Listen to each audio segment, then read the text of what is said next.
সেই সময় একমাত্র আমাদের দল বিরোধিতা করে এবং ইন্দিরা মুজিব চুক্তির 1971 সালের 25শে মার্চ পর্যন্ত তার দেশে চুক্তি এবং তার পরবর্তীতে আপনারা জানেন, আমরা সকলে জানি, অনেকেই আমরা জানি যে আসিফ বলেছিল এবং ভাষিক সংখ্যালঘু বিপদের মধ্যে পড়েছিল। সেই দিন ভারতবর্ষের একমাত্র বিপ্লবী দল বৈঠকের মাধ্যমে যে আন্দোলন প্রফুল্ল মহন্ত নেতৃত্বে যে প্রবেশকারী প্রবেশ করেছে, তাদের শাসনকালে 10,000-এর বেশি তারা বিদেশে প্রথম দিকে এবং 70-এর দশকের শেষের দিকে সারা আসাম জুড়ে বঙ্গাল খেদা আন্দোলন সে কি ভোটার লাগিয়ে দিল এবং এই কি ভোটার মানে হচ্ছে ডাউটফুল ভোটার। ডাউটফুল ভোটার কারা?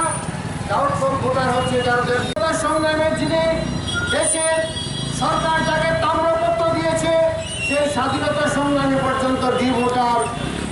মা বাবা ভারতীয়, ছেলে ডি ভোটার, ছেলে মেয়ে ভোটার, স্ত্রী ভোটার, আর পরিবারের কর্তা হচ্ছে ডি ভোটার, মানে ডাউটফুল ভোটার।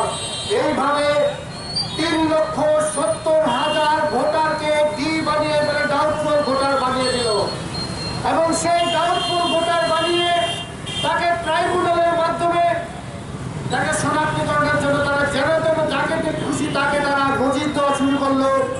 সেই আসাম আন্দোলনের সময় যেটা শুরু করেছিল, সেই 7 দলীয় জোটে কেন্দ্রীয় সরকার রাজি হয়েছিল যে যাকে তাকে তুমি ভারতীয় নয় বলে তুমি কোনো নোটিশ জারি করতে পারবে না।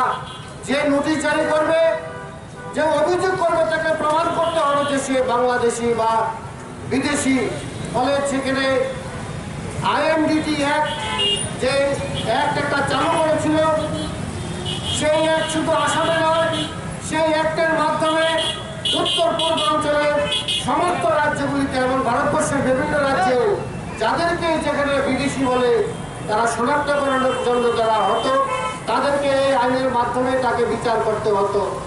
ফলে এই আন্দোলনের দ্বারা, এই আইনের দ্বারা সেই সময় দেখা গেল যে অগপর যে সরকার আসুর থেকে যে অগপ তৈরি হয়, সে প্রফুল্ল মহন্ত ভৃগু ফুকনদের যে সরকার, সেই সরকার 10,000-এরও বেশি বিদেশি শনাক্ত করতে পারেনি। ফলে তাদের যে 40 লক্ষ বিধানসভার মধ্যে তাদের যে বারবার যে বিবৃতি, হিতেশ্বর শইকীয়া সরকারের যে বিবৃতি, যে হিতেশ্বর শইকীয়া মনে রাখবেন আপনার, সেটা কংগ্রেস সরকার ছিল, সেই সরকারের সময় সরকার পর্যন্ত বলছে অ্যাসামিজ মেন্টালিটি থেকে, সাম্প্রদায়িক মনোভাব থেকে, যে সেটা আসামে 40 লক্ষ বিদেশি আছে।